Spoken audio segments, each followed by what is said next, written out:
some clapping. All right, it's Saturday night, Bitcoin Live.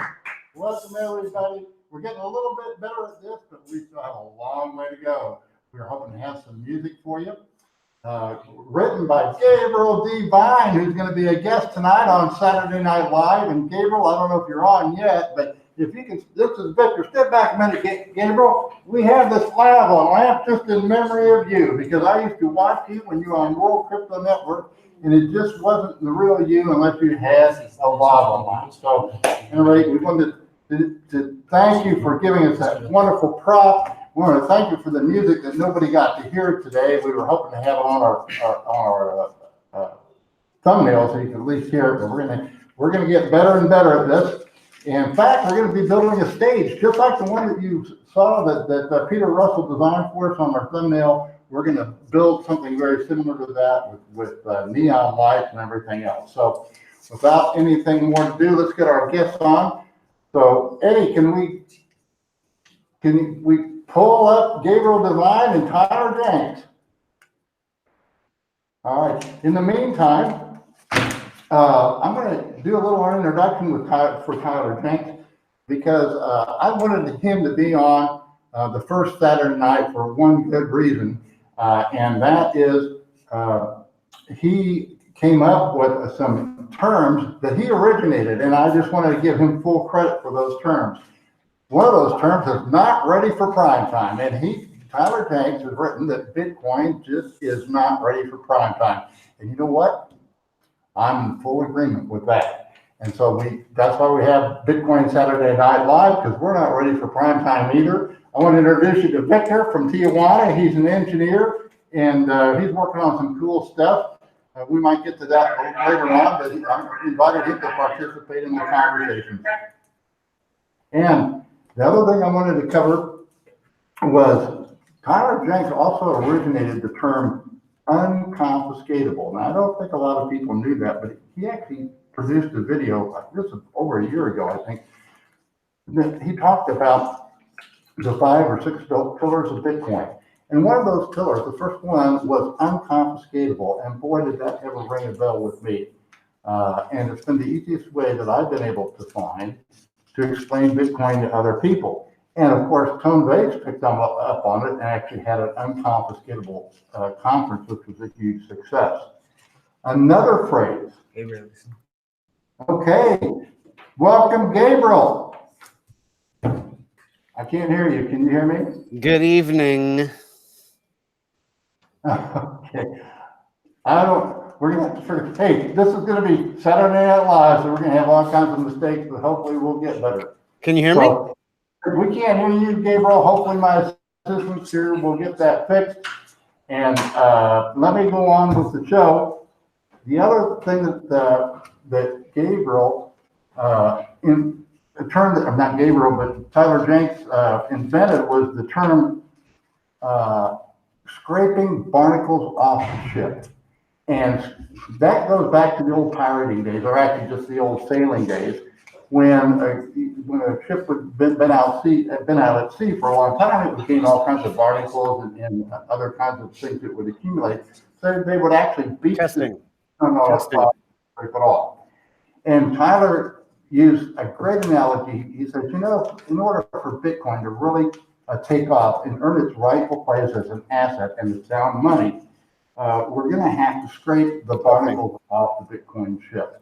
And I thought that was just such a great analogy. So I don't know where Tyler is, but I just wanted to get all of these introductions done, because I know he's been under a little bit of criticism now, or just maybe unpopular, because he alone has been saying that Bitcoin has a good chance of breaking $1,000, and he is not bullish on Bitcoin. And let me just say a little bit about Tyler. He's a traditional trader, and I'm more of a gunslinger. And I know that he caught the major move. I'm not sure when he bought Bitcoin, but I think it was about $1,000 or so, and rode it all the way up and got out. He just made one trade, and that was it. And you can't do much better than that. And he really has not been like most of us. And in fact, I don't think until he started getting into Bitcoin And recently, he's even had a wallet that really stored Bitcoin, but now he's actually has a revenue coming in Bitcoin. So in that sense, I know he believes in Bitcoin, and if you listen to his work, he's very long-term bullish. But in the short term, he just thinks we have major problems, and he could very well be right. And I do want to, we'll be addressing that soon. So, okay, is Gabriel, are you up there? I see your picture. Can we hear you? Yes, my mic is working. Can you hear me? No, I'm still not hearing you. Everything's cool on my end. Hello. Okay. Well, my technicians are working on it. And where's Tyler? Is he been able to check in? Tyler Jenks? Hello.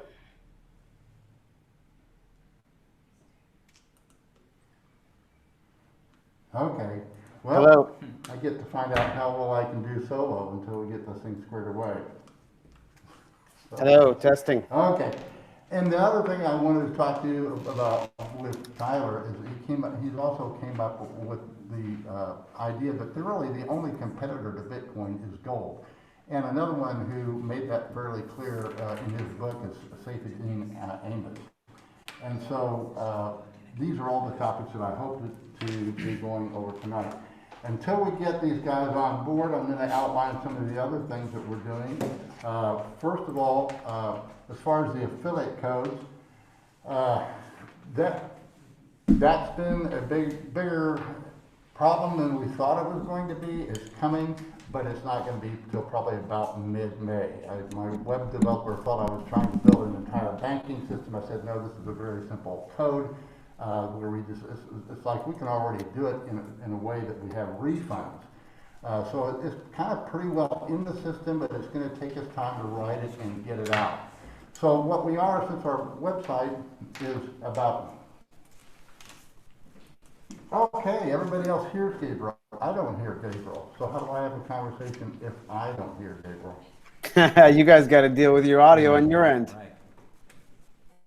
So Gabriel, I can't hear what you're saying, but go ahead. If you want to say words, you've got the floor, man. This is Saturday Night Live, and I told you we didn't know how it was going to wind up, so you're on. I'm on. Oh my God. Now I'm talking. Hey, everybody. Thanks for joining us. There's only a few of you out there, I think. Just a few. Wow, I hear noise. Can you hear me now? Wow, weird. I was getting an echo there, I think, a little bit.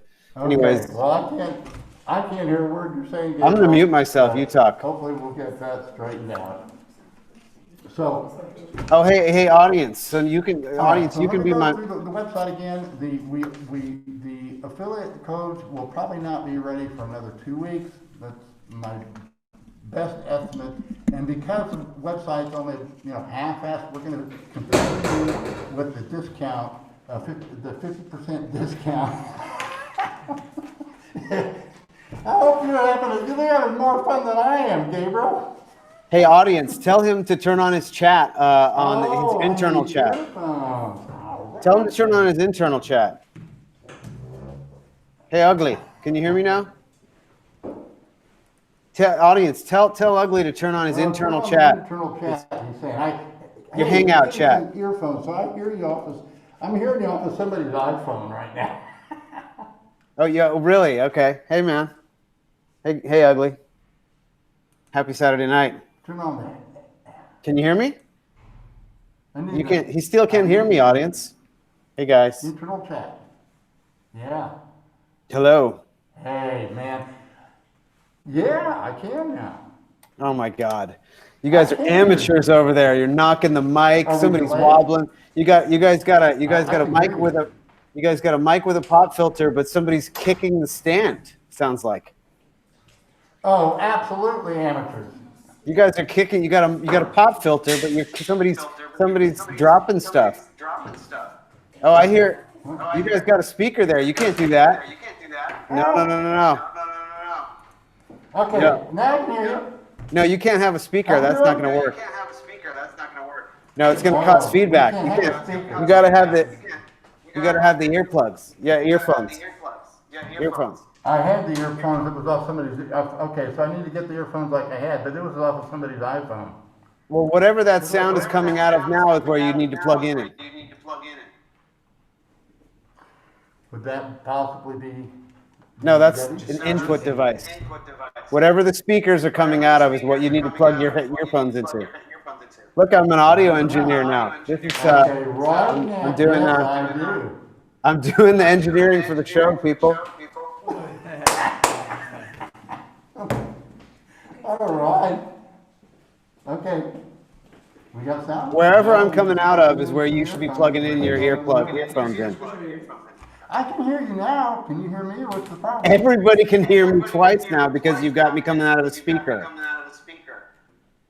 Oh, well, you're worth listening to twice. Well, thanks, man. I appreciate that. I don't think the audience is going to agree. Oh. You guys liking that delay effect? Little 80 millisecond. Ooh, I lost something. What happened there? Hello. Can you guys still hear me? You know what? I need to get the chat going. Let's see what's going on with that. I want to see what you guys are saying here. So I don't know if I'm still even on the air at the moment. Let's just get my shit up here. Okay. I'm gonna watch my language. I just cursed. That wasn't good. All right. Let's find you guys, huh? Okay. Here we go. Gonna try to find the chat if I'm even online. And gonna bring this up. Let's see what we're doing here. Bring up the chat. Oh, I am still online. Great. All right. Let me just see, because I want to be able to talk to you guys, but I didn't have the chat up yet. So it looks like we lost the goat. This is just some amateur hour stuff. I hope you guys are enjoying this. Let's see here. Where is the chat? There it is. Okay, it's still loading, people. Give me a second. All right. Pop out chat, and we are good. I can now talk to you guys. So it looks like we lost the ugly goat. I can see, yeah. All right, great. I can see everybody. Thank you very much. Excellent to be on the show. So apparently we're going to have Tyler Jenks in here. I admit I have not really been keeping up to date with Tyler Jenks. You guys should definitely shoot some Tyler Jenks stuff into the chat so that I know what I'm dealing with here. You know, as Ugly mentioned, you know, he's into this barnacle thing, which is cool. But apparently he's been calling for sub 1,000 Bitcoin. You know, as the way I feel about it, you know, if you look at the previous waves, you know, the previous adoption waves, they generally bounced very close down to the previous peak. Now, I'm trying to think about the 2011 peak, which was about 32, 33 bucks in mid 2011.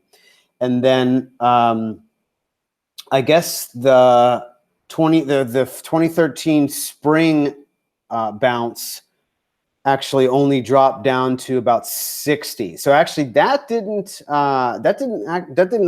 That was almost double the previous peak in April of 2013. But I will say that the 2014 crash exactly bounced off of 180, which was pretty much the peak on Bitstamp. Gox was a higher number, but that was because you couldn't get any fiat out or whatever. You couldn't get any Bitcoin out, so it was artificially inflated. Oh, that's an attractive dress. I like that. We're back? No, he's coming in there.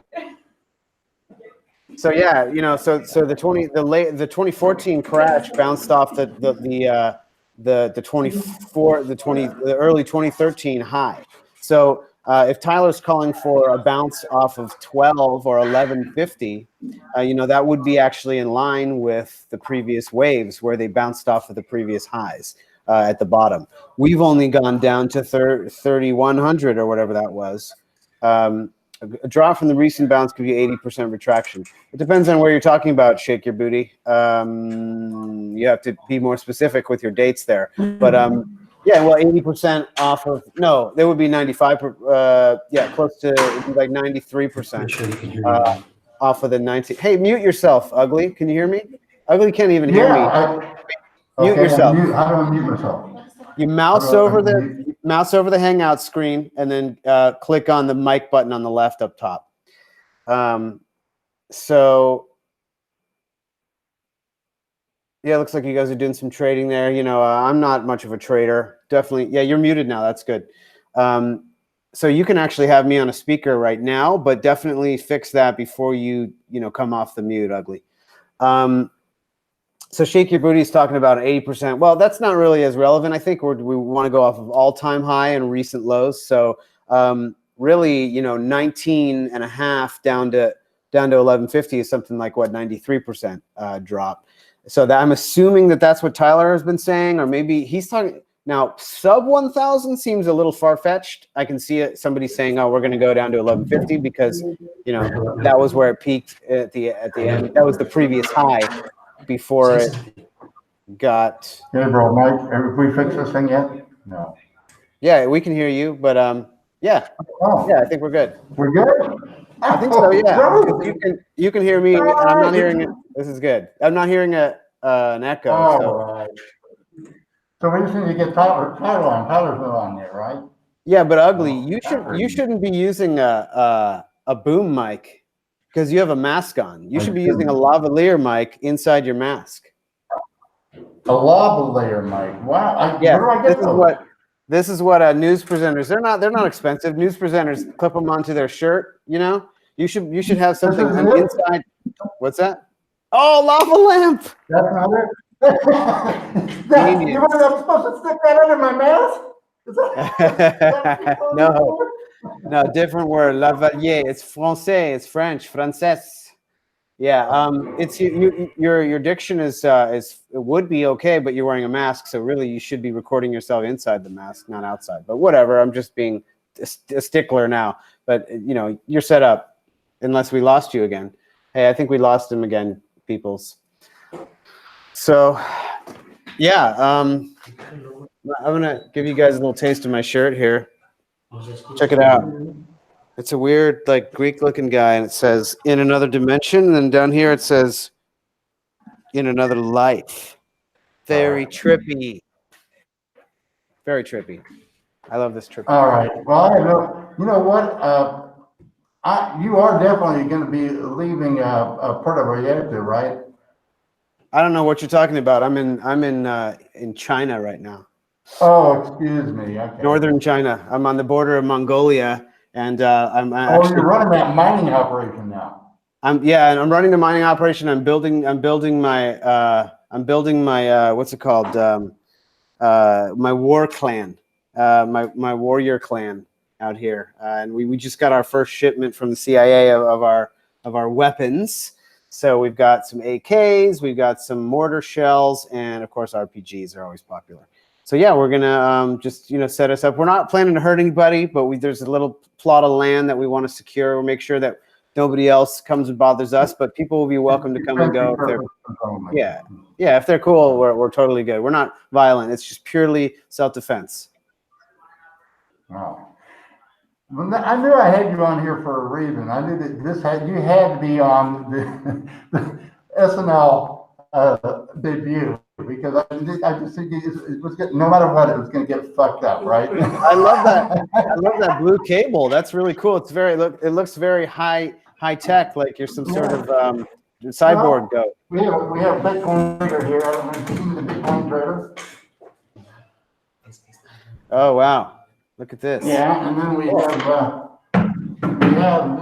Satoshi Nakamoto here, and we're just like say we're just going to be getting better. So we've done better performances than we had tonight. We thought we were going to go to the next level, but it looks like we went to the next level down instead of the next level up. I can't hear you. I was just chatting. I was just chatting. Okay. I'm just kidding, you guys. I'm not actually a miner, but I do have a war clan out here. We're not doing any mining. I was just joking. We would do some mining, but we need to secure the land first. If we were to set up a data center way out here in Inner Mongolia, it would be we would be in danger of losing all of our gear to the to the next warlord. So we need to make sure. So do you speak Mandarin? Oh yeah, I speak Mandarin, I speak Mongolian, I speak Uyghur, and I speak a little bit of Cantonese, and I speak some Urdu and Persian, and also a little bit of Taiwanese too, Taiwanese street dialect, because I was kidnapped by some speed dealers in Taipei back in the 90s, and so I learned when I was living with them. They were very cool guys, but they just wanted to get a ransom. So I was with them for three months. Yeah, Pig Latin I'm actually fluent in. Uint Flay. Wow, that's impressive. Yeah, I'm very impressive. No, I'm just kidding, you guys. But I am fluent in German though. And you guys have seen me.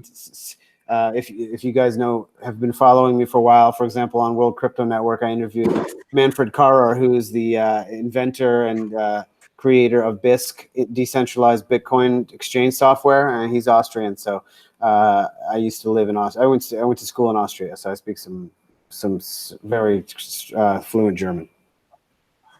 So, living in Austria, are there Austrian economists in Austria, or is that we just picked that up because a few of the old minds came from the old country? Well, it wasn't just that a few of them came from. There really came from there. There really was a school around Ludwig von Mises back, in the internecine, around World War I and for the following decades. So that really, it was like a school of economics that was centered in Vienna and in Austria at that time. So, but I wasn't there till way after that, and I knew nothing at all about my economics. I was studying music there. So I actually met von Mises in the 1960s. No way! He must have been quite an old fellow by then, 80-ish. Yeah. I mean, he was probably, my age then. He was probably, I don't know, in the 60s or 70s. I don't know how old he was, but amazing. Where was this? My father actually sponsored a seminar. It was he did it at an old hotel, and I think it was a fee seminar, Foundation for Economic Education. And von Mises was one of the speakers. That's and awesome. I do remember him. Was your dad an economist? I did not appreciate it at the time because I think I was about 14 or 15 years old, and I didn't even want to be there. Was your dad an economist? No, but he was smarter man than me, let's put it that way. And he was not an economist, but he knew he was a businessman. And nice. I think my foundation, and most of my influence, a lot of it came from him. He turned me on to, E.C. Harwood, and Harwood is my #1 mentor. So wait a second. When you say man, you mean that euphemistically, right? You mean he was a better goat than you, right? Yes, much better goat, and much more handsome than I am. So yes. Yeah. Well, that's not saying much, but okay. He was not. His first name was not ugly. Your grandfather must have been very ugly because sometimes it skips a generation. I think this skipped several generations. We don't know. Excellent. Don't know where it traces back to, but at any rate. Nice. Hey, Brian. Hello. How are you guys? Good. You're getting cut off. You need to move your mic down. Can you hear me now? We can hear you, but you need to move your camera down. Oh, okay. You're getting cut. There you go. That's better. There we go. All right.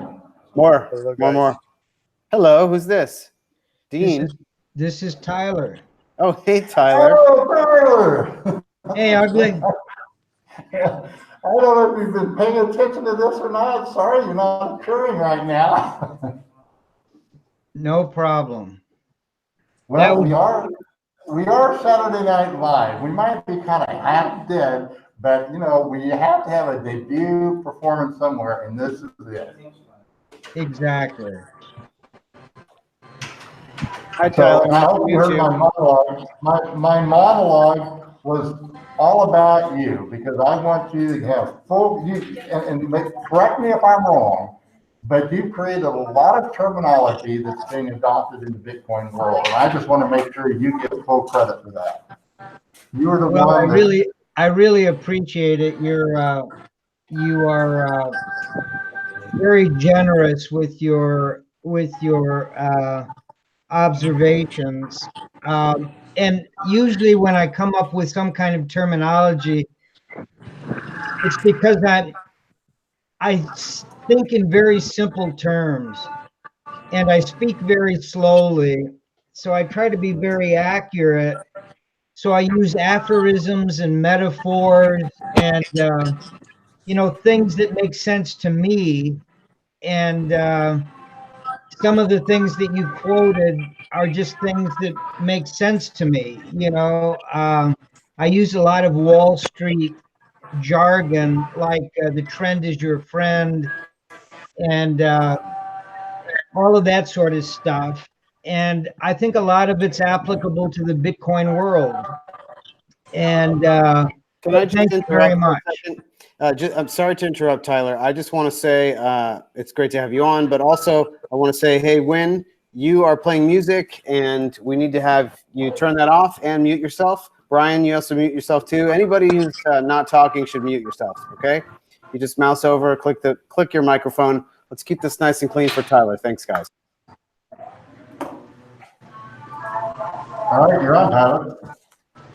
Yeah, great. Sorry it took me so long to get on. I've got a very complicated technical setup. And if Leah's not here to walk me through it, I don't know what I'm doing. Hey, I sympathize with you completely. I have Jesus next to me, and he I literally have Jesus next to me. Hey, serious, and he's my savior because I'm not very good at a lot of this technical stuff. I love writing on Medium, but as far Okay, as- we've got an issue here. Tyler, you posted the private link, so now people are joining our chat here. So maybe we should start a new one, perhaps. I don't know. Hey, Ugly, you need to start kicking everybody out. Kick all these people out. Because Tyler, you posted you posted the internal chat for people to join in and talk with us. All I thought I did was I just clicked the link that Ugly sent to me. But you have tweeted out the Google Hangouts link, apparently, according to the chat. Yeah, so Ugly, start kicking people out. Mouse over them, kick everybody out. Okay? Kick everybody out. I can't do it. Only you can. Where's Tyler? We lost Tyler again. No, I'm here. Tyler's here. It's just There he Tyler. is. Tyler, you got to delete your tweet, man. You got to delete your Hangouts. You posted the wrong link. Delete that. And Ugly, kick everybody out that isn't supposed to be in here. Okay? You got to mouse over all these people that aren't supposed to be in here. There you go. All right. Tyler's here. Okay. Get this guy Win out. He's very loud. Tyler's working on it, people. Thanks, Okay, Eric. yeah, let's just keep for now. Let's just keep Gabriel and Tyler and Ugly Old Goat on. That's the way. Okay, we've got an issue here. There we go. Okay, we're good with All right. the people in here. And Tyler's going to delete that tweet, people. So I'm sure somebody else. Just keep your eye on that, Ugly. For people jumping in who got the tweet that Tyler's deleting now. So Tyler, you got to make sure that. You got to make sure you're tweeting out the YouTube public link so people don't. They didn't want to join the chat. They were just doing it by accident. There, poor guys. Well, you know what? The wonderful thing about this will be on YouTube forever, and hopefully this will be lots of giggles and laughs in a year or so. I think it's gone now. Fantastic. Thanks, Tyler. Right. I don't know what would have done if you hadn't been here, Gabriel. I thought that was kind of cool. I thought you guys meant to do that. All of a sudden, all these people are popping up. I thought, wow, this is going to be great. I had no clue what was going on, but anyway, Jesus was in control. Well, I'm sure everybody that popped on and they saw this old goat sitting there, thought, geez, I want a part of this. Well, we still have Dean up here. I don't know, he logged in. We'll have to take him out somehow, but hello, Dean. So, no, Tyler, that's what people don't appreciate about you is that you have an ability to make very difficult subjects very simple. And that's what I recognize in you. And I just wanted to just come to your defense because I know you've been under the gun, particularly since Bitcoin's been going up. And but I happen to know that you're a super bull and you're just a short-term bear. And so the way people are saying, well, he's holding people off from buying Bitcoin, and I've never really considered it that way. You're holding people off from trading Bitcoin, not buying Bitcoin. And I've been recommending you just. Nobody really knows where the price is going. If we believe it's a long-term asset, then we just accumulate it as we can. And that's why I came up, with the dollar averaging table, taking the very worst time. So, if you jump in here now, even if it goes down to $1,000, it's going to look rather insignificant. If Bitcoin goes to 100,000 or 200,000 or wherever, and it's really not so much the Bitcoin, it's that we have a whole world that's just awash in fiat money, and it's going to come to an end. And then, with Bitcoin, hopefully it will be a glorious end. Yeah, it's funny because I look at everything, not everything, but almost everything in the physical world in terms of limitations, and I look at everything in the metaphysical world in terms of no limitations, in terms of omniscience, omnipotence. But in the physical world, I've always been very interested in the limits on things. On planet Earth, how high is the largest mountain? How deep is the largest trench, the Marianas Trench? How fast can a man run a mile? How fast can a cheetah run? What's the escape velocity from planet Earth? 17,577 miles per hour. What's the sound barrier, at 1 atmosphere at 780 miles an hour? All of these kind of limits. And I've done that for my whole life. So when I look at things like finance, which I've done for 40 years, I study the movement of asset classes up and down. And they all do the same thing. And it doesn't matter if it's Bitcoin or if it's gold or if it's the stock market or if it's the Turkish lira, they all do exactly the same thing. None of them go straight up and keep going up. Anything that goes up stops going up and comes down at some point. It doesn't have to go all the way back to the beginning, but it always comes down. It always stops movement. And everything that goes down, unless it goes out of business, will go back up again. So, we inhale and we exhale. We go to sleep and we wake up. There's these natural rhythms in everything. So when I started looking at Bitcoin, I was shocked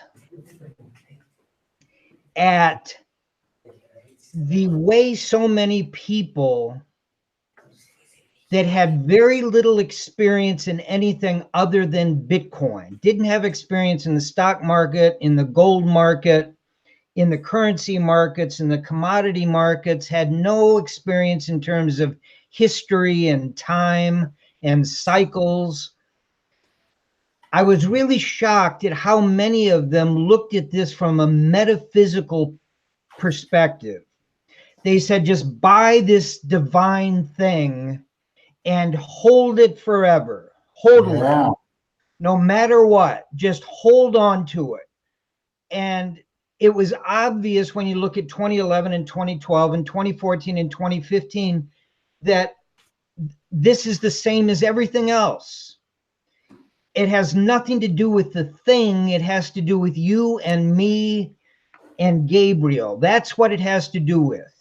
It has to do with what we believe in, what we fear, what we're greedy about, what we are optimistic about, and all of us collectively have our own opinions individually, and groups of us collectively begin to coalesce around certain principles, but And not. let's not leave out our wives and girlfriends, because you know what? I sold out a lot of Bitcoin, and it wasn't because I wanted to, it's because my wife wanted things. And Yeah. thank goodness it did. Yeah, exactly.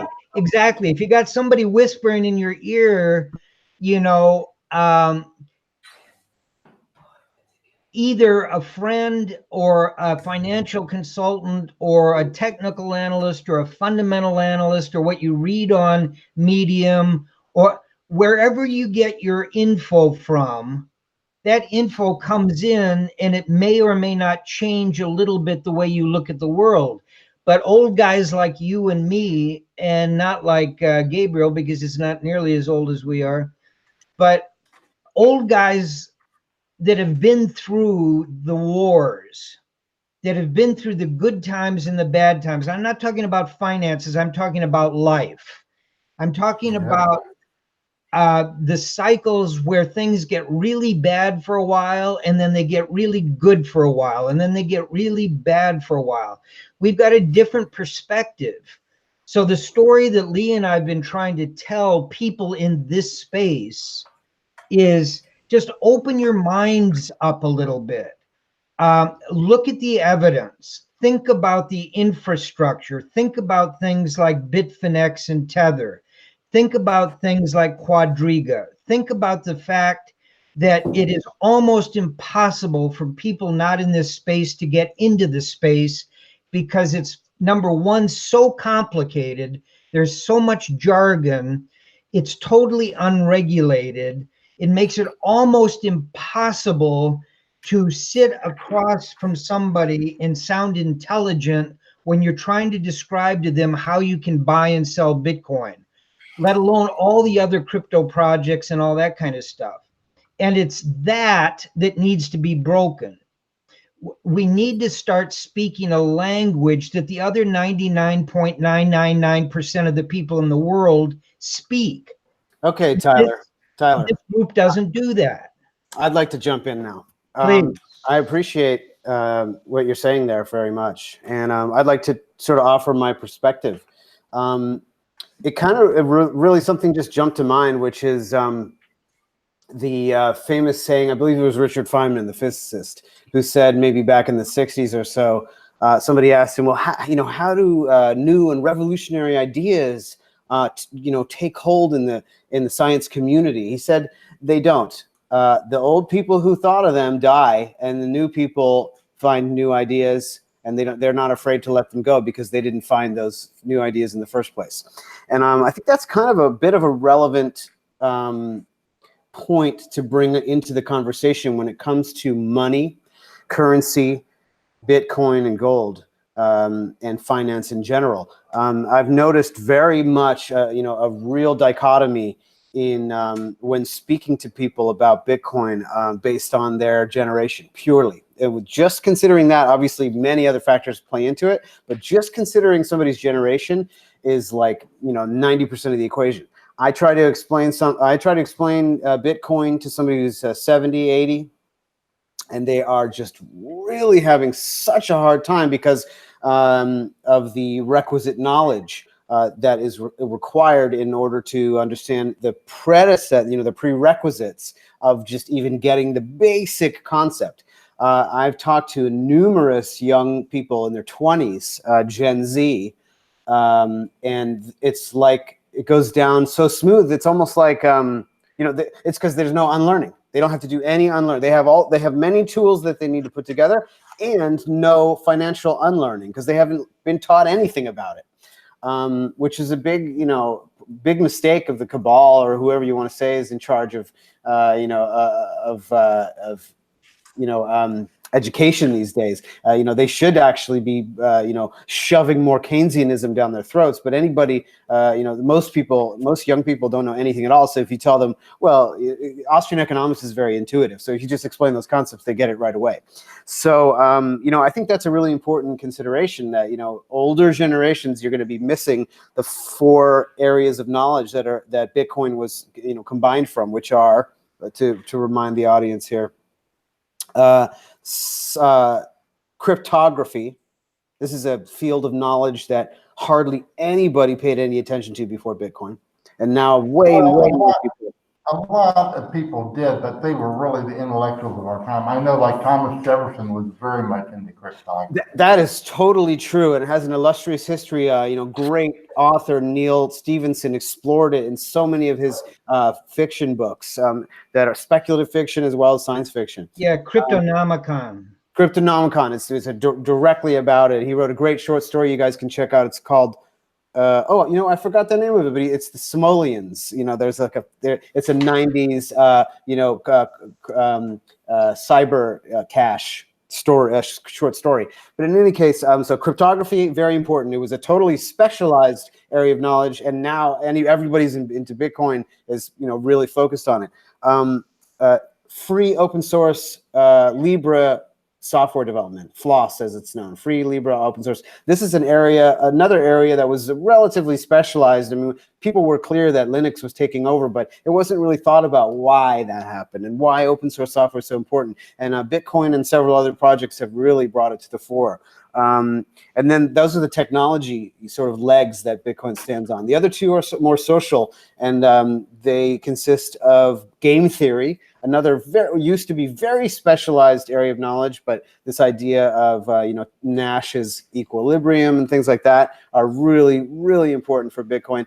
And lastly, now I'm spacing. What's the last one? Economics, of course. So Austrian economics was sort of the black sheep of economics because states are threatened by the sound ideas behind Austrian economics. So those 4 areas of knowledge, you have to really have sort of really deeply absorbed about 2 pages on each. It's not a huge amount, but you do have to really understand the very basics of all 4, or you're not going to get it. There's all these economists out there. They don't know anything about computers. They didn't get Bitcoin. They still don't. There's all these programmers out there that don't know anything about economics or game theory. They're just like, well, I mean, I see it's this thing, but why is it worth anything? You have to have all 4 areas before anything will make sense when you're describing Bitcoin.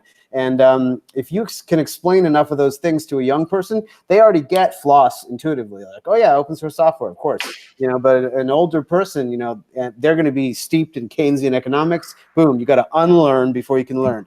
They're not going to know anything about game theory. They're not going to know anything about cryptography. So, yeah. To a degree, I disagree with you, Gabriel, and that is like the one thing that I got from Tyler. This was about a year ago, and they never did find the video, but they did a video where he talked about 5 pillars of Bitcoin, and he came up with the term unconfiscatable. And that's been the easiest thing to explain to Bitcoin to people, because all I do, you ask one simple question. I say, what do you have that can't be taken away from you? And they, people think about it and they say, well, my house, well, no, my bank account, no, well, my car. You just go down the list, even your family. And then when you say, well, Bitcoin is the only thing that you can have, as long as you have the private key, no one's going to take that away from you if you're the only one with the key. And that's been the door that's opened up more people to Bitcoin. And it doesn't take, a rocket science or a background in economics. Now, I do happen to have that. And when I saw Bitcoin, I recognized immediately what it was. And it was just incredible. So, and I kind of wanted to throw up this other question for both of you, because I think we all very agree on this. Maybe we don't, but to me, and I think to Safety and Amos, I think to you, Tyler, gold is really the only real competitor to Bitcoin. And I just wanted to get your thoughts, Gabriel, on that. Do you agree with that, or do you think? I don't really agree that. I mean, competitor is like it's one of those words. It's just not black and white, right? So in one sense, absolutely, it's a competitor, and Bitcoin is very much gunning for the gold market capitalization, which is something like, I believe, $9 trillion US dollars ish. I don't think that they are apples and apples. Let's just put it that way. Yes, I don't think they're apples, and I don't think there's apples and apples. No, but of course. Yeah, but I do think that they and gold is not as efficient as Bitcoin because we can it's borderless and we can transfer it. So I think that's absolutely true. And Bitcoin being programmable is a huge difference. That's obvious. But less obvious and this is something Saifedean talks about, and it's really important, that gold is way less scarce than Bitcoin. Oh, I know that. Yeah. A ton of gold in not only in the Earth's crust, but even one classic metallic asteroid has more gold than we've ever mined. So that you're talking about going and towing one asteroid. It would be an expensive endeavor, but you would effectively more than double the amount of gold in circulation just by doing that one thing. And not technology. It's likely that we're going to have more sophisticated technologies to culture elements as time. We already can do it, obviously, very expensively, and it's not worth it compared to mining. But at some point, we'll probably have energy tech to synthesize elements. That's to where it's trivial. And Bitcoin will never suffer from those things because of the Nash equilibrium. We're just talking about it in the chat. The game theory of Bitcoin. People will not suffer a change to the issuance software.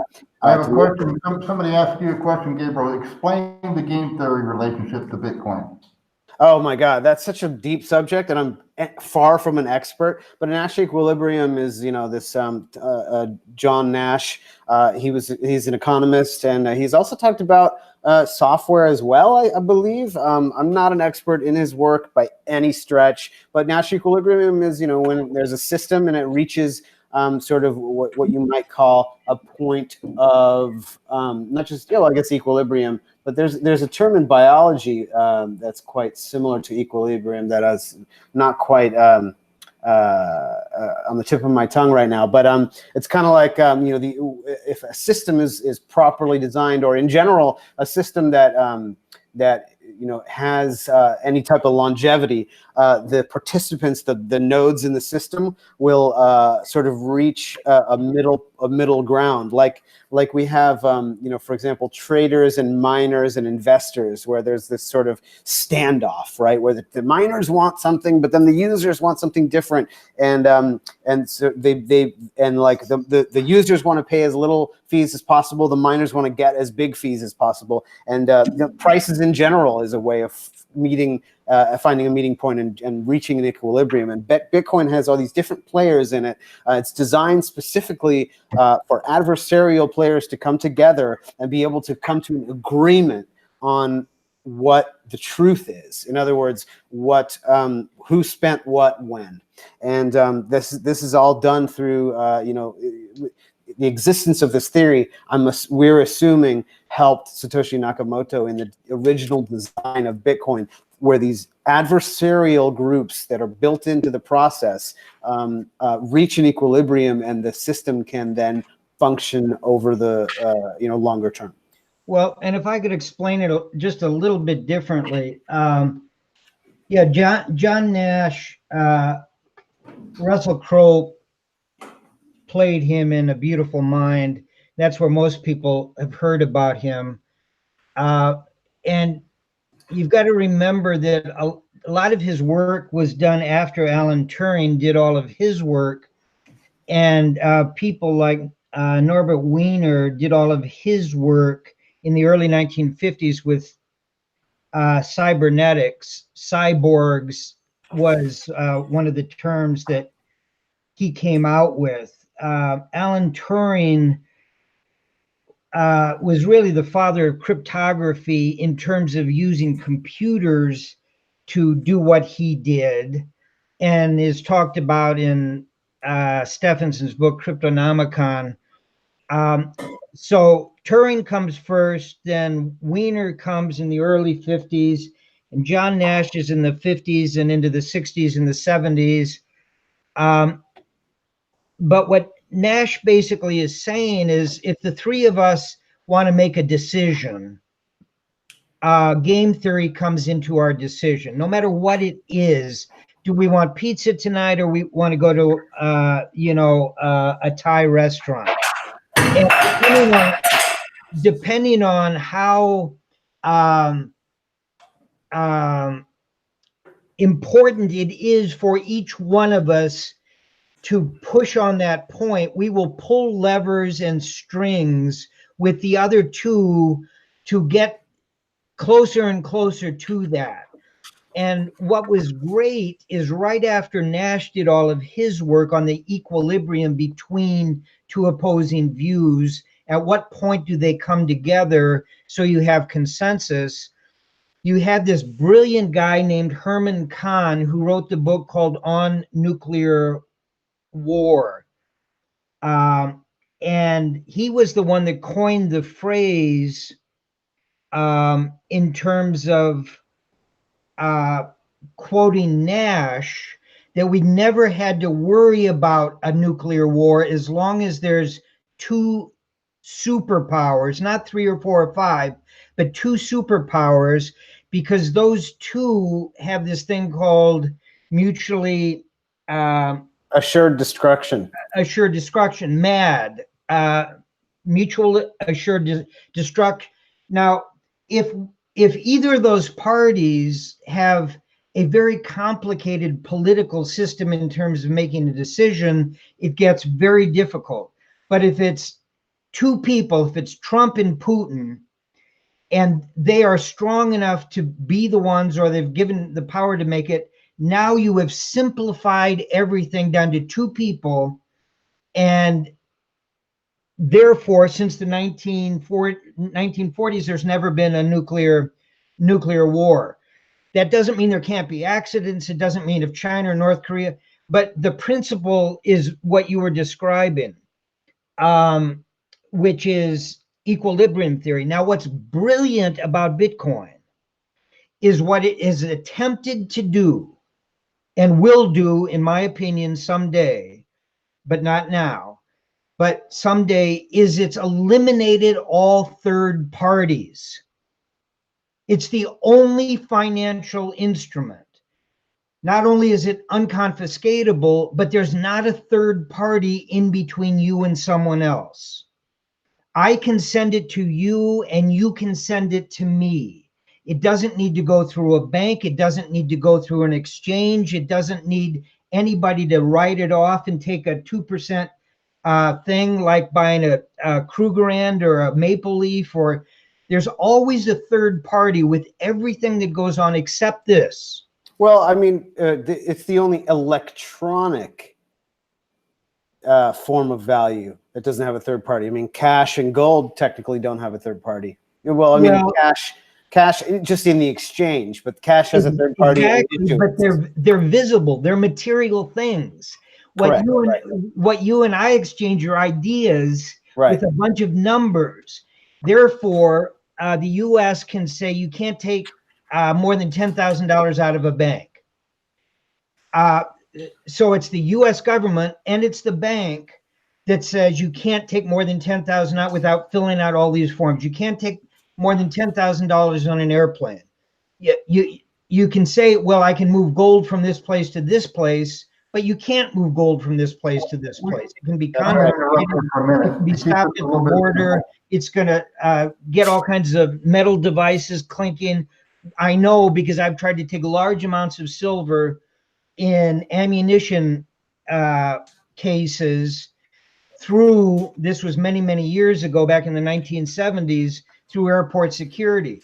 And back then, it was perfectly legal, but it was so odd that I always got pulled over and I'd always miss my plane. So silver bullets. Yeah, exactly. The point of this diatribe is really simple, though, and that is what Bitcoin stands for, and the reason it's different than every other altcoin, is every other project has a third party between you and it. Every other one. There's no president, there's no executive committee, there's no policy committee, there's no board of trustees, there's no lawyers, there's no trademarks, there's no offices for Bitcoin. There are all of those things for every other project. Therefore, that is the differentiation between Bitcoin and everything else, because every other project is just like every other company, every other asset class that's out there. That's Don't why have that property. in the Don't long have- run, Bitcoin is I say all those projects are like barnacles on the hull of a ship, because what they do is they create friction, and the friction that they're creating is between everybody that doesn't understand Bitcoin and those of us that study it, because it's confusing and it's illegal. And every time something happens like that, like we just had with Bitfinex and Tether, that loses for 2 or 3 or 4 years hundreds of millions of people. Every time there's a hack, every time an exchange shuts down and won't give you your money when you ask for it because it's unregulated and they don't have to do it. Every time a wallet is hacked, every time Bitcoin is lost somewhere, we get set back in this project. And it's all because of one thing.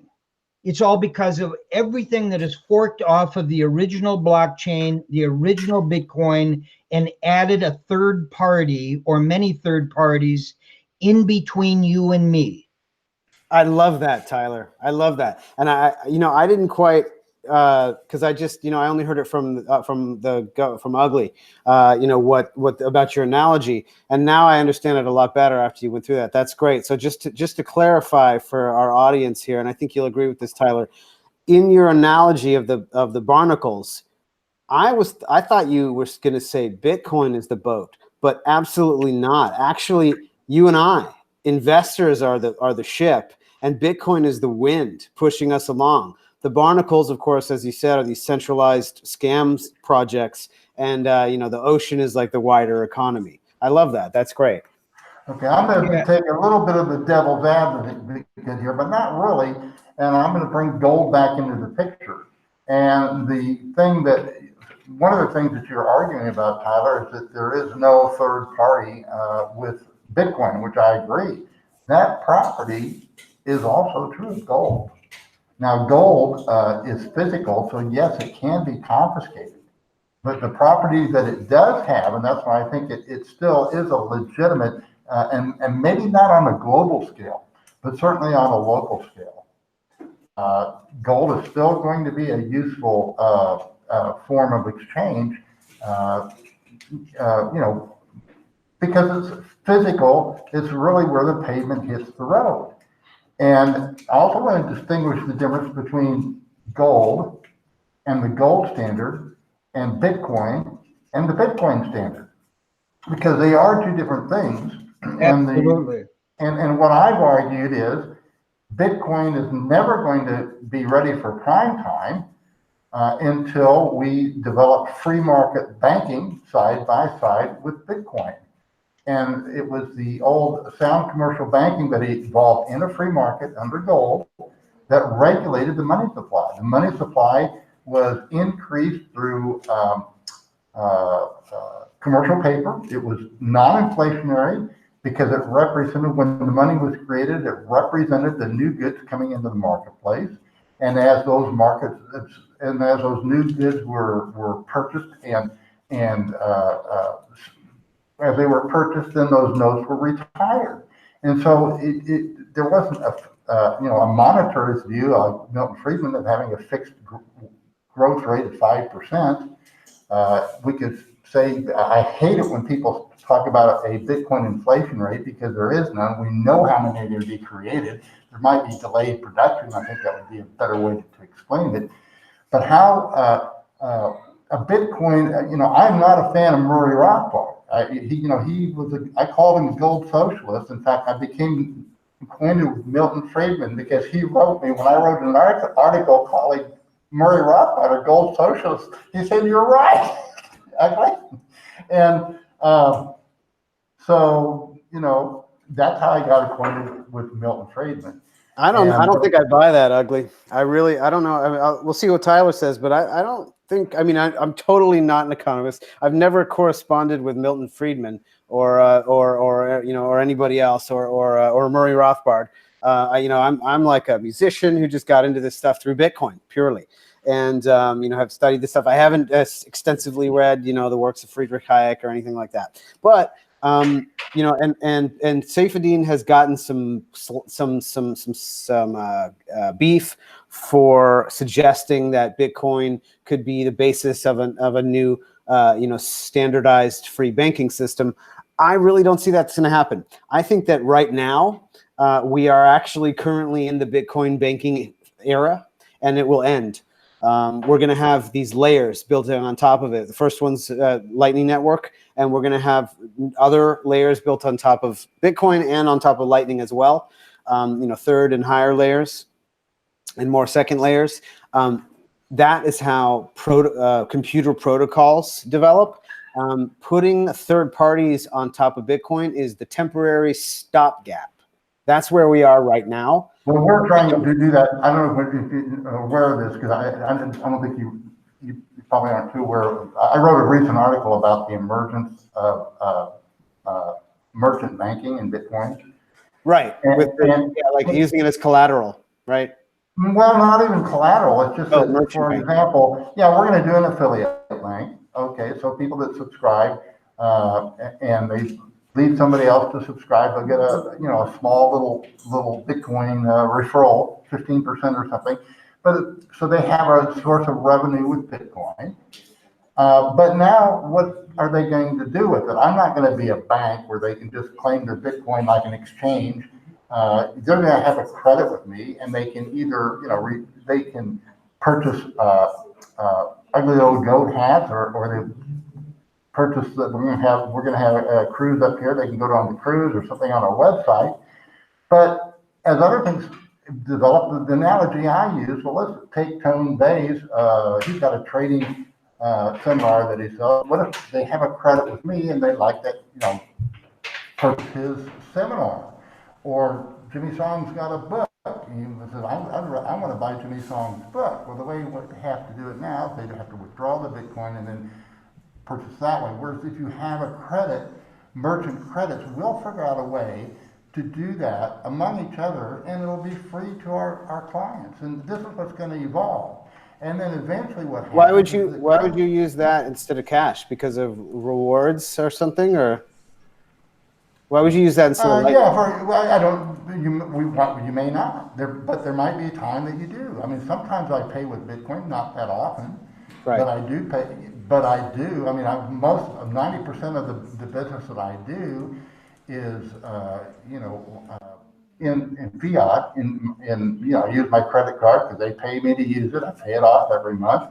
It'd be silly for me to use, but there are things that I do use Bitcoin for, and I also try and pay some of my suppliers actually demand it.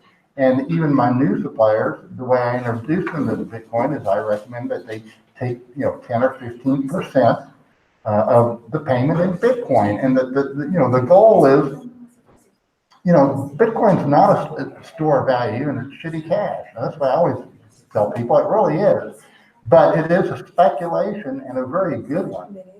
And that's why it's going to be there. If everything else falls apart, Bitcoin, you may not be able to get out of the country you're in, but your wealth can.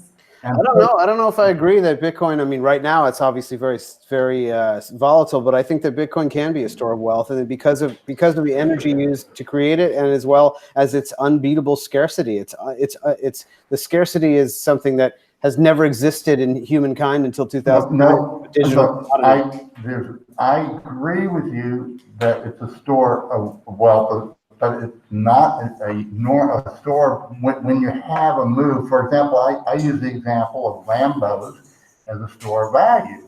Whereas, if I could have bought a Lambo for 12 Bitcoin a year ago when it was at $20,000 and sold it here this last year and gotten 47 Bitcoin. So in that sense, the Lambo was a store of value compared to Bitcoin. So it is. It's time scale dependent, of course. Yes, and the whole thing is, as Bitcoin develops, the standard is going to be be developed, and because the standard is going to be, everything's going to be priced on that standard. It simply becomes a standard, and there is going to be money creation, but it's going to be when you have that's not Bitcoin money. credit. I disagree. That is not money. Those are what you're describing are pseudocurrencies, and we have them now with airplane miles and whatever else, and they'll continue. They'll proliferate. You'll have special, limited functions. But just like dollars aren't money, they're currency. But gold is, has been money for a long time. The fact, I do recommend you read it when you get a chance. Hit the I refer to it regularly, and that's I don't know if Tyler's read him or not, but it's E.C. Howard described the lost art of sound commercial banking, and we actually did develop free market banking under a gold standard. Sure. I doubt that it's going to happen with Bitcoin. I think that we're currently in that time of this exchanges and this sort of on-ramp, off-ramp situation. I don't think it's going to. I personally don't think that will actually happen. Well, let me jump in from a 10,000 foot view on this discussion, because it ties in gold and it ties in banking. And I wrote an article in Medium called "The Long and Winding Road to $10 Million Bitcoin." And what I do in that is I simply analyze all of the wealth in the world compared to all of the debt in the world. And I come to the conclusion that because of what's happened over the last 20 years with central banks printing fiat money with no reserve backing whatsoever, that what has happened is we've gotten across a point of no return. And that point of no return is that the outstanding debt in the world cannot be paid off. It's always been able to be paid off up until recently, but it can no longer be paid off. And I draw that conclusion just by looking at two numbers. The first number is the growth of total wealth in the world over the last 20 years. And that has grown at 136% over the last 20 years. And that includes everything. That includes what you've got in your wallet, all of your Bitcoins, any gold you have, the property that you own, the cars that you own, plus all of that for every other person on planet Earth, plus all of the currency in the world issued by all of the central banks in the world, plus all of the real estate in the world, not only commercial, but also individual and also raw land. Tyler, what's the annual on 136 for 20 years? I don't know. You'd have to back that out. The total number, though, is $327 trillion. Because it also includes every stock in every stock market issued by every corporation in the world, every sovereign wealth fund in the world, all pension funds in the world. It's the total wealth of the world, the value of all commodities, including gold, which is 8.3 trillion right now. All of that together equals the total amount of what we can call assets or wealth of the world. And it's grown at 137% over the last 20 years. The other number I came up with is the total amount of debt in the world, which has grown at 336% over the last 20 years. It has not quite got up to the total wealth, because total wealth sitting at 327 trillion, total debt is sitting at 277 trillion. but total debt is growing 3 times faster than wealth, which means that sometime around November or December of this year, those lines are going to cross. And what that means is if God could come to earth and take all of that wealth and all of the money you have and every company has and every country has around the world, take all of that wealth and plop it down on top of all the debt that is owed, they wouldn't be able to pay it off. Now, that would mean that you have to give up all your wealth. Every corporation's got to give up all their wealth, and every country's got to give up their wealth. Therefore, we are on the verge of forcing a solution to that problem. We cannot do what we did in 06, 07, 08, 09, where we dropped interest rates down to 0. They had been at 6%. Because we're only at 2.75% right now. We don't have any ammunition, and the problem is today 10 times bigger than it was under Bernanke and Yellen. Okay, and all the other central banks are even worse. So that means that either we will do what I think is going to happen, which is default on all of that debt. And it will not be you first, and then a company, and then a municipality, and then a pension fund. It will be all the countries getting together and saying, starting next Monday, all debt is reduced by 50%. And what that means is if you have US savings bonds or treasury bills or treasury bonds or treasury notes, which means that you are the creditor and the US government is the debtor, that starting on Monday morning, where you thought you had $500,000 in US Treasury bills or in French francs or in sterling, UK sterling, or in euro, doesn't matter. On Monday morning, your $500,000 will be worth $250,000. But the flip side of that is that all corporate bonds, all municipal bonds, everything that is owed to a bank in the form of a mortgage where the creditor is the bank and you are the debtor, gets cut in half also. Your credit card debt of $50,000 is now $25,000. Now, obviously, that's going to cause tremendous tsunami tidal waves around the world. There will be huge winners and huge losers.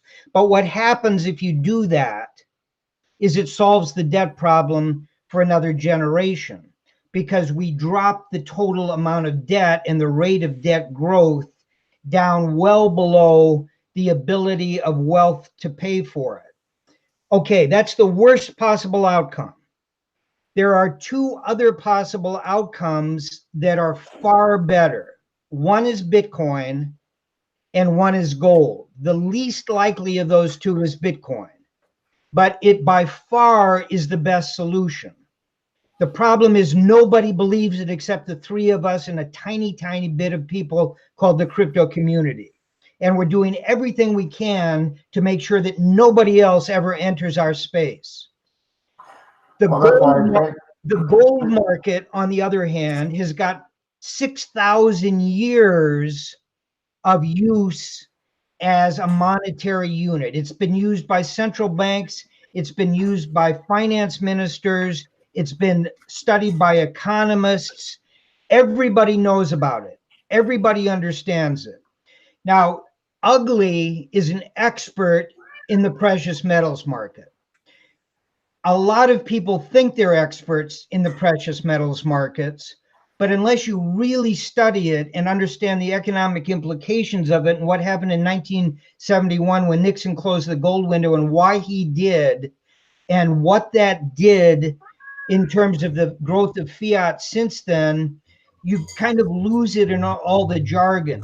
But the most logical thing to solve that debt problem is for the governments to get together, and instead of saying we're going to default on all this debt and cause chaos, is they're going to say Monday morning, we are going to peg the price of gold, and the we means all the central banks of all the developed countries that hold 20% of all the gold in the world. The other 80% is owned by people like Ugly and myself and the Indians and the Russians and the Chinese. And I'm not talking about the governments, I'm talking about the people there that really believe that this thing someday is going to be really worth a lot of money. That we used to call them gold bugs, but that kind of died out when gold went from $880 down to $265, and it came back when it went from $265 up to $1,900, and then it's disappearing again as we've gone from $1,900 down to $1,300, and right now I think it's going down to about $600, but that's just a personal opinion. Well, the thing is, it's very, very important. The thing that you're saying is that if the government would reintroduce the gold standard, it's not going to be good for Bitcoin. Because Bitcoin is good. It will kill Bitcoin, but it won't put it out of business because the three of us can keep trading in it. And actually, there's 1 million of us that will keep trading in it, but it will be at 200 or 300 or 400 bucks, and it'll stay there for a generation. Well, where I want to guide the Bitcoin community is, if Bitcoin is to succeed as money, we really do need to go look at the history of the gold standard at the turn of the century. And the most, clear-cut explanation or description of that was done by E.C. Harwood. And he called it the lost art of commercial banking, where you can create non-inflationary purchasing media because it's a standard. It represents all the goods coming into the marketplace. It represents Jimmy Chong's book. You're exactly right. You're exactly right. The thing about gold, it increases about 2.7% each year through mining. And because it can't be destroyed, it can be lost, but it can't be destroyed, or it's very difficult to destroy it. Everything we've got, which equals about $8.275 trillion as of current prices,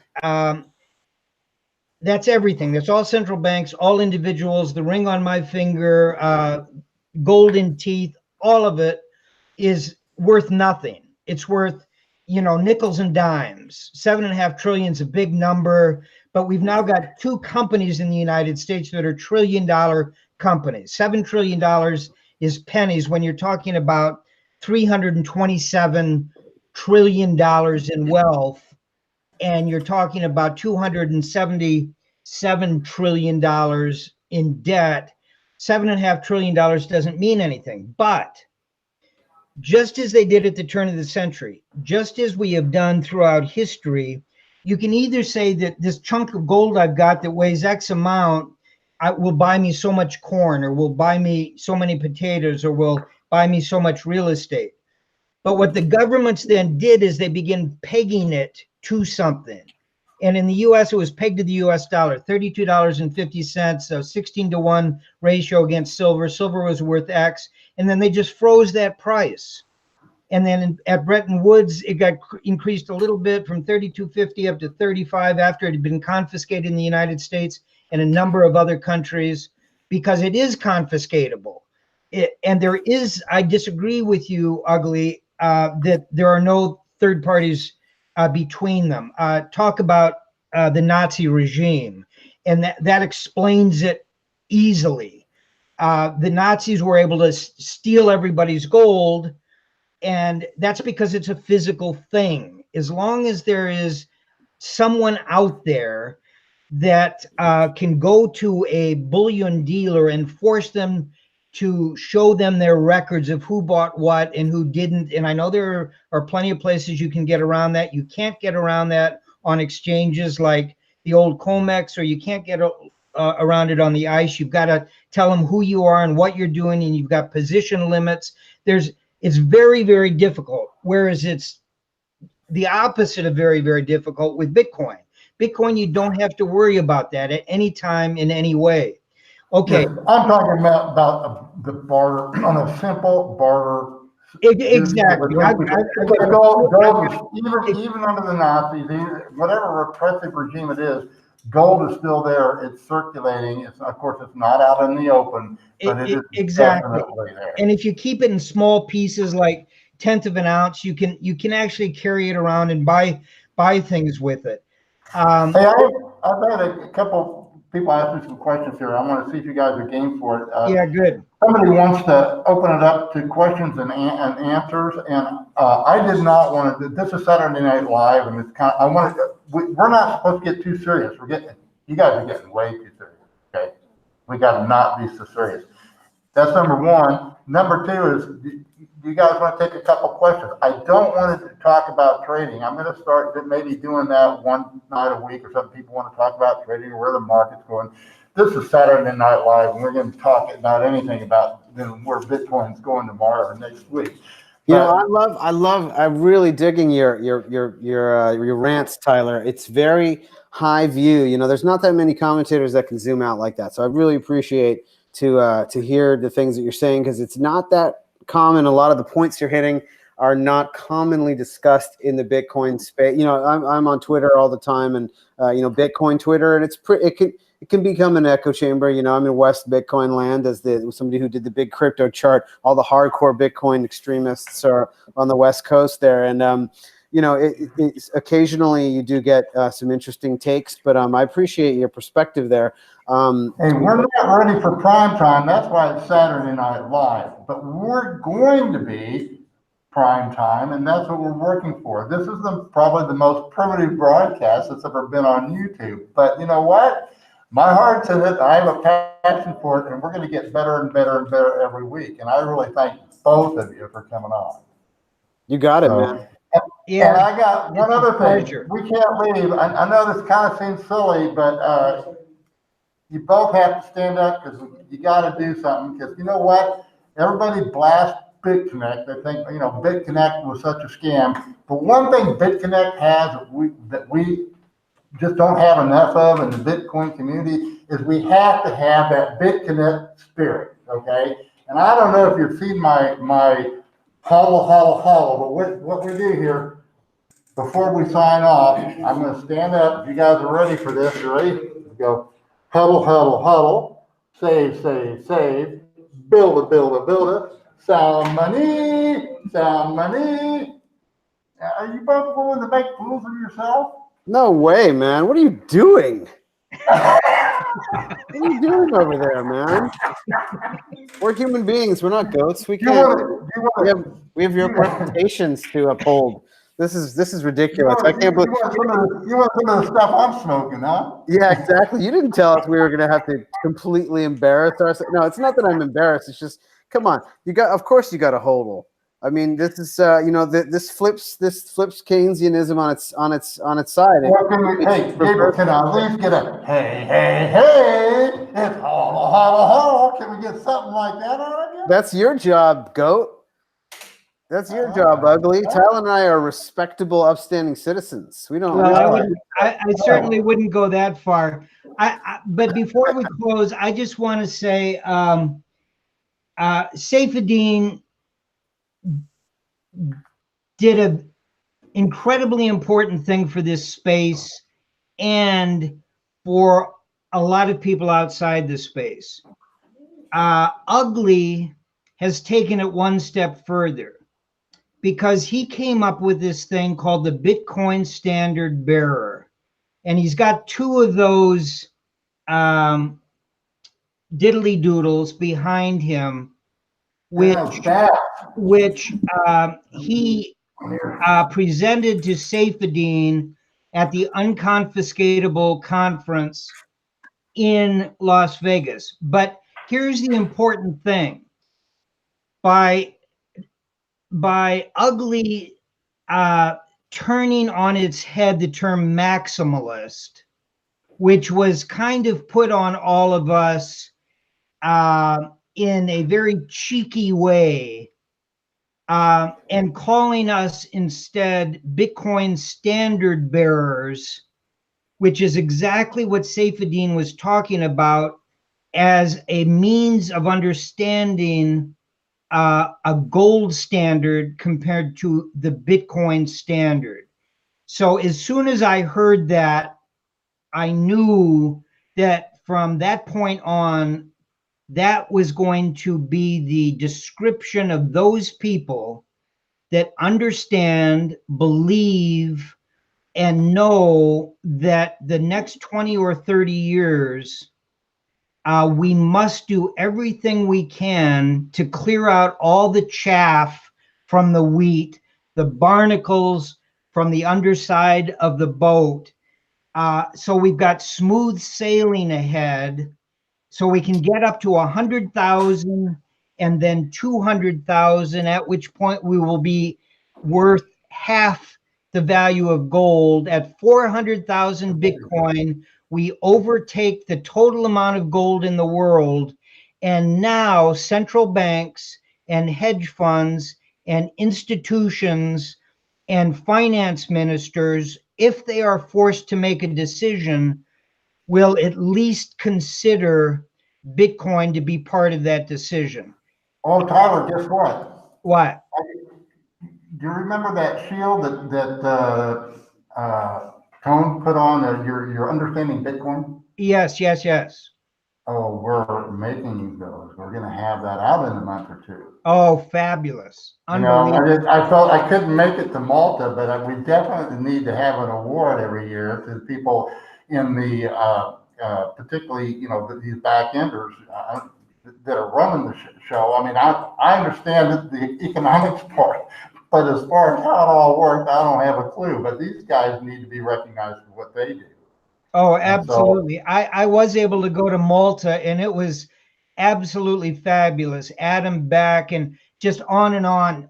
Descriptions of lightning, um, descriptions of the satellite, how it works. We actually saw, we actually transmitted from the conference to the satellite and back transactions. It's unbelievable. Next year, everybody's going to try to go. I need to watch the whole thing because we need to build a node down here. I'm just really stoked about everything that's going on. Hey, yeah, any of you youngsters out here that want a apprenticeship, you can come down here at the Bitcoin house and help us out with all the technical stuff because we're going to take this to another level. You bet. And, you know, that's just going to happen, and we're going to be making this shield. And so be thinking, you know, who should get that first shield next year? Because we did this Bitcoin standard bearer. This is an annual thing, and it was hands down going to Safety and Amos.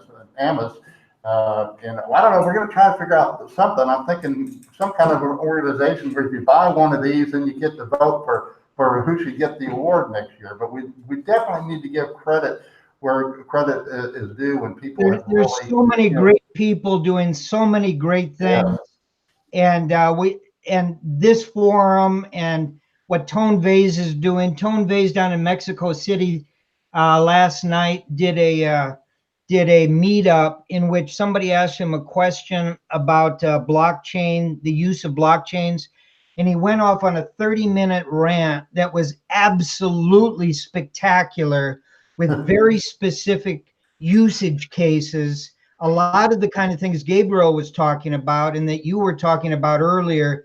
But, you know, there are ambassadors all over the place. It's going to work. We've just got to, we've got to be honest with ourselves and with the public about what's going on, why it's going on, try to explain it so that everybody can understand it. And this is the most exciting time in civilization going on right now, having to do with macroeconomics, having to do with democracy. I keep saying that Bitcoin is the most democratic form of finance ever. It's the most democratic asset class ever devised, because every single person has got a vote on not only what the price is, but who owns it, without any third party standing in between getting in the way. If you don't want it, you don't have to have it. If you do want it, you can get as much of it as you want. It's absolutely magic. We're in the middle of it all, and it's a very exciting time. All right, well, I think we can end it now, unless you guys want to take a couple questions. Some people have been wanting to open it up to questions. I do ask it not about trading. If you have any specific things for Gabriel. Incidentally, I just want to give, Gabriel is a musician, and he actually composed a soundtrack for our show tonight, but we should figure out how to load it up so you can all hear it tonight. So, hey, that's be our project to work on next week. But hey, Gabriel, I really appreciate that. And, Thanks. I actually have to run, but yeah, that was fun. It's just a really weird, experimental, funny track that I put together. But I do want to answer one question from Shake Your Booty. We were talking in the chat a little bit about the year 2100, so gold versus Bitcoin. As you know, Bitcoin's issuance will be ceasing sometime in the mid 22nd century, and I personally am of the opinion that the 20th century was a giant communist experiment. And after, Marx and, other Satanists in the 19th century put together these ideas of enslavement, they really tried to go forward with it in a big way. They set up the Federal Reserve, world wars. They really gave it a big push. Don't really think it quite worked, but they tried to take over America, which was the bastion of sort of anti-socialism before that, and a part of that process of setting up sort of a socialist authoritarian world, this sort of one world government idea that they came up with in the long time ago. Part of that was suppressing what was going on, which is, in my opinion, call me a conspiracy theorist, but there's so much evidence out there now that's available and information, real science, anti-gravity, free energy, quantum physics, the real science behind how the world works, how consciousness is actually first, like the Sanskrit, like the Hindu religion has said for a long time. I believe it literally to be true. Consciousness is the basis, and then we all co-create this sort of illusion, what they called Maya in India, this illusion of time and space. And so if you consider those factors, extraterrestrials, hidden science, I really don't think that an energy-based money will be necessary for that many decades, possibly into the 22nd century. But it's conceivable that at some point, kind of like in Star Trek, that nearly everything could be replicable with technology or even with just the mind, and there could be only very rare certain things that are scarce. Like for example, there'll be another Gabriel Divine someday soon, or yeah, anything. I mean, parallel universes, sure. So it's conceivable that we might not even need a money, within several decades. It's conceivable that, in a mere 30, 40 years, we might not actually even need Bitcoin anymore. But I will say this, even in a free energy paradigm, let's say the 2020s see a release of some suppressed technologies for energy production. Well, that will just mean that the efficiency will go up hugely and the hash rate will explode as the new technology comes online, and then would reach equilibrium again because of the difficulty adjustment, which is an incredible invention that wasn't actually even mentioned in the white paper. It was just in the code, in the original code. So that's kind of my thoughts on the very long term. I think that there might be a technological situation that obviates the need for a money good in a similar sense to how it happened in Star Trek. Although, even Star Trek had certain substances that could not be replicated, such as something they call latinum, which was used as a money on some worlds. So, but then, also if you have, faster than light travel, instant quantum communications, we would need to drastically upgrade Bitcoin, not only to function in the presence of quantum computing for the mining algorithms, but also quantum networking, which would be a very paradigm shifting technological advance. And what that is instant, literally instant, not speed of light, but literally instant communication to anywhere in the known universe. And so that would really change the the mining structure of Bitcoin, and might actually make it sort of invalid. We might not be able to have a Bitcoin because of the sheer abundance of energy and matter in that type of context. So it's conceivable we might not need a money good relatively soon this century. Gabriel, are you old enough to know who the Tylenol man is? You know The what? The Tylenol man. Tylenol man. I'm sure that Tyler remembers the Tylenol man. Remember that thing back in the 80s? The poisoning guy? Yes. I remember that, yeah. Okay. He was my cellie. I was locked up with him. No way! Oh, weird. And he was very smart guy. Was he a psychopath? Oh, absolutely, 100%.